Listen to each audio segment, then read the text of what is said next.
to the Aria Shairi podcast. As always, I am your host, JJ. Guys, I'm still waiting for those pre-orders. We're doing the Aria Shairi merchandise. For now, we have the t-shirts in black and white, but we're gonna get more colors with time. But you can pre-order, get yourself one, DM Aria Records on Instagram, Facebook, Twitter, anywhere that has a messaging platform, we will get to you. Today, guys, we are joined by a very, very beautiful lady. And I said I'm going to bring more variety because people have been saying, JJ, you're just having guys here.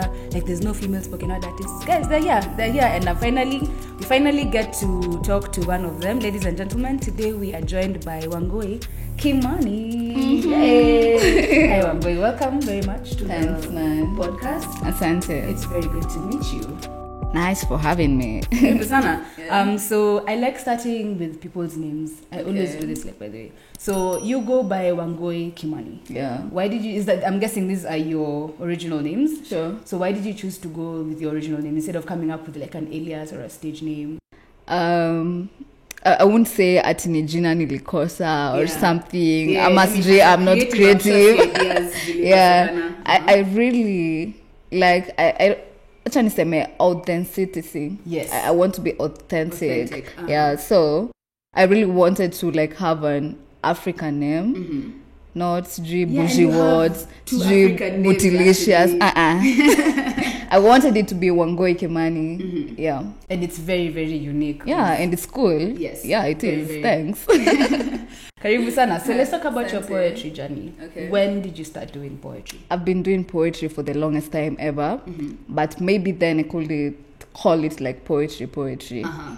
Nacheki hadi memory verse. Hiyo ni poetry. It is actually. Yeah. Nilianza down there. Poetry in church. Yeah, most of the hadi waseyuimba walianza church nini. Yeah. So I think nilianza tu kwa church. I used to do memory verses. My mom is an evangelist. I used to like open ni kama inaitanga kufanya nini? Curtain raise for my mom. I used to do that. I used to like go preach kidogo and then now I welcome my mom. Mm-hmm. So I started doing like back then when I got to primary, I started doing like solo verses, choral verses. Nimeshtu kupenda kuwa mbele ya watu. Yeah, and then now after college, which was 2016. No. Nilimaliza college lini 2018. I wish I knew. Okay, now I know 2018. 2018. Yes. So when I was in college, I started doing like poetry kidogo. So I used to like to be called for. Also, like after high school, you took like a sort of a break, and then college, and then now you went back to it. I didn't know what inaweza fanya spoken word. I didn't know at all. Like I had no clue. Yeah. Unacheki like what you do in school is so different with like what we do out here. Yes. Solo verses compared to spoken word, ni very different. Actually, choral verses. So and all that, lakini I think pia kuna venye you build mse like how you use the stage and everything, your expressions, your feelings. Hizo vitu venye mlikuwa mnakaliwa. I know, right? You actually put a lot of stage presence. Oh my god, wana kukram as in it was, lakini I think it was nice as in ili shape all that. Yeah. So your foundation for poetry was the choral verses and the verses in church. That is where it started. I would say that. Okay. So do you write your own poetry? Yeah, I do write. So what do you write about the most? What are you more comfortable writing on? I'm comfortable writing about things that mostly people are not comfortable talking about. Thought-provoking things. Yeah. Thought-provoking. So mtu anashindwa sasa huyu mbona anaongelelea. So I mean, you know, alafu we hide like a lot of feelings sana. Yeah. Kwa uso mtu ana smile lakini deep down mtu ako na life shitty and people don't want to talk about it. Na sometimes hata si shitty. Maybe watu wanaonekiwa shitty lakini for you this is what you like doing ama this is who you are. Lakini watu wataki ku-embrace vitu kama hizo. So you talk about that thing, those things that people don't normally talk about. I enjoy that. I actually write about societal issues sana lakini I enjoy thought provoking. How do audiences respond to that when you're talking about topics that are uncomfortable? How do audiences respond to that? People respond differently. Kuna watu wanakuanga like I don't think you're supposed to talk about that, and I'm like, what do you mean not supposed to? Yeah, so then what am I supposed what are we to? supposed to? Yeah, I mean, to be quote talking unquote tunafaa kuwa tunaongelelea nini? Because if we are not talking about these things, yes, who will talk about them? Yeah. Tutachili nani akuja ongele? There has to be that someone. Lazima tukue na mtu. Yeah, and you're not about to be the poet who does the same thing every other poet does. At kila time tunaongelea stories za Gava. That's boring. I actually find it would be very ironic if like you worked so hard to get an authentic name and then you go to do artificial poetry. Man. You had to, those things had to like completely gel together. Yeah. Okay, so now because you talk about sensitive topics. Okay. What are your inspirations? My inspirations, one is I'm my own inspiration. Hey girl. And yes. Yes. Yeah, because I wouldn't say that I have a shitty life, but like everyone does. I mean, kuna tu hizo vitu zenye mtu anasikianga. Yeah, we all have basic shitty level. Yeah, we all have that. I mean, no one is so perfect. And also like from people, like I hear your story and I'm like, as long as it's kind of weird or I love such things. Unique. Unique. What was. So basically that's it. Yeah. Okay, do you feel like spoken word artists in Kenya do the same thing, or do you feel like they just do conventional poetry? I think maybe the highest percentage people do the same thing. The same thing? Yeah, people do the same thing. Yeah, because it's safe and everything. And also you get like most of the people when they are starting poetry, let me say like starting poetry, you find like they tend to copy someone. Unasikiza mso unasikia mtu ana sound nani, and that's bad. Yeah, very sana bad kabisa. Actually, it's a realize it's a very thin line between looking up to someone versus copyright, like copy pasting and what they're doing. Okay, so do you have we were talking about earlier about how you listen to hip hop as a source of your inspiration for poetry. Do you have like a favorite artist who do you know Dax? No, I don't know. You should check him out. Yeah.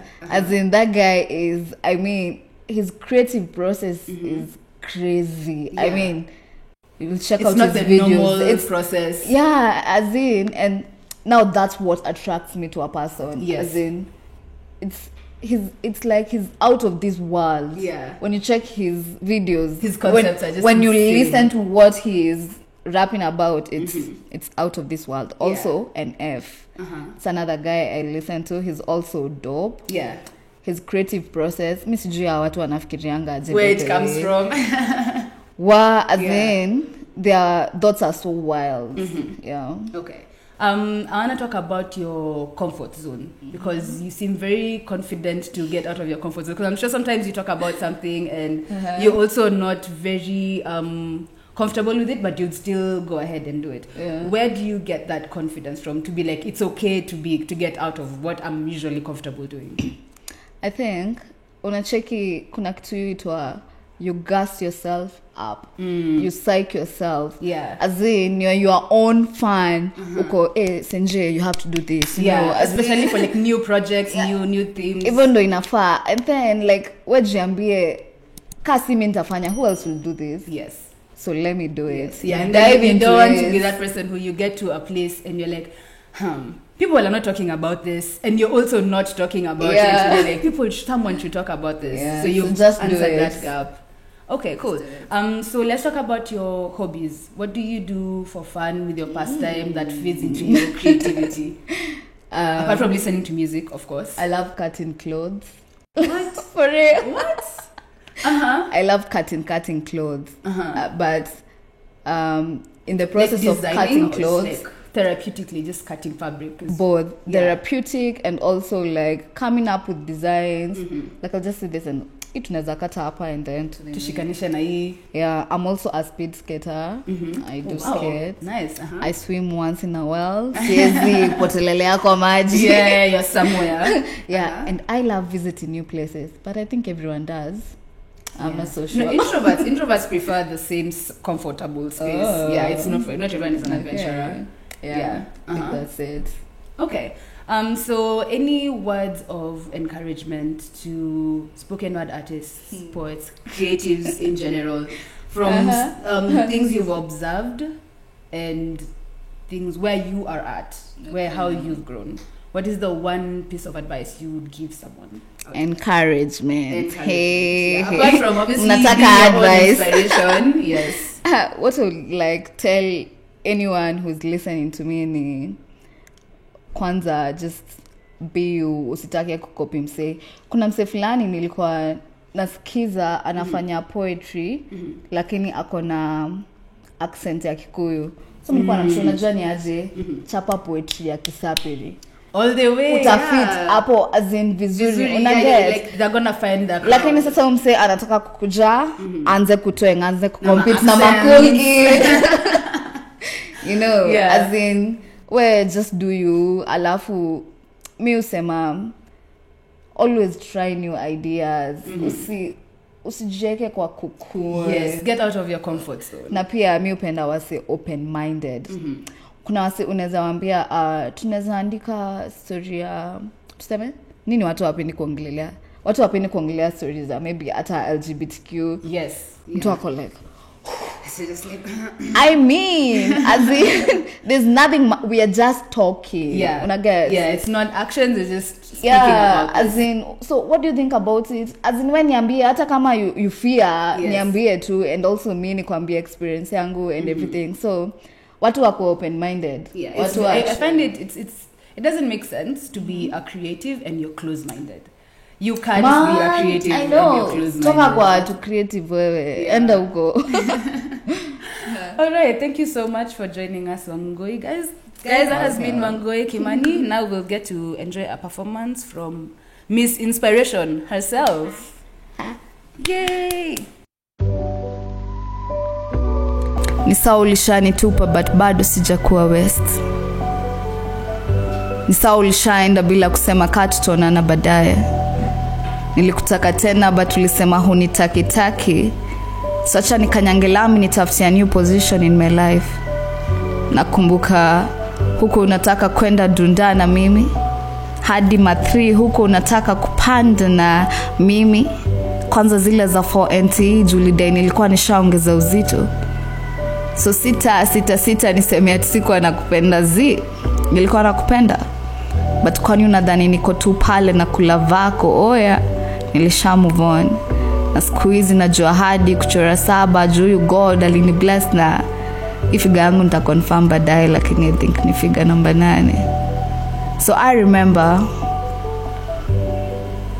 how you kissed me as if you wanted to get rid of the melanin on my lips. I remember how you pinned me on the wall and left me there like a wall hanging to decorate your bedroom. I remember how you turned me on and off as if I was a switch. I remember how you hugged me so tightly as if you wanted my lungs to pop out. I remember how you took hold of my kingdom in pretense and made it yours. I do remember.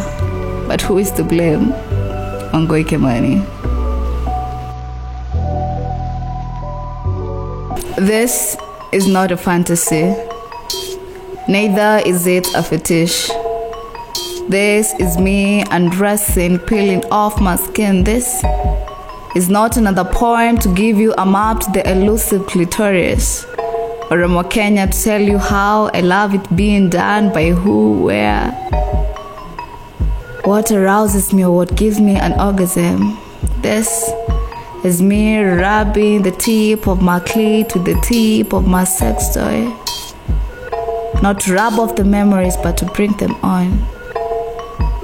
This is just me being me. This is my kiss, so let me open it. Allow me to give you a ride with your ego in the backseat. This is a slow ride. This is not a race. This actually, it's not a game. This is an obsession.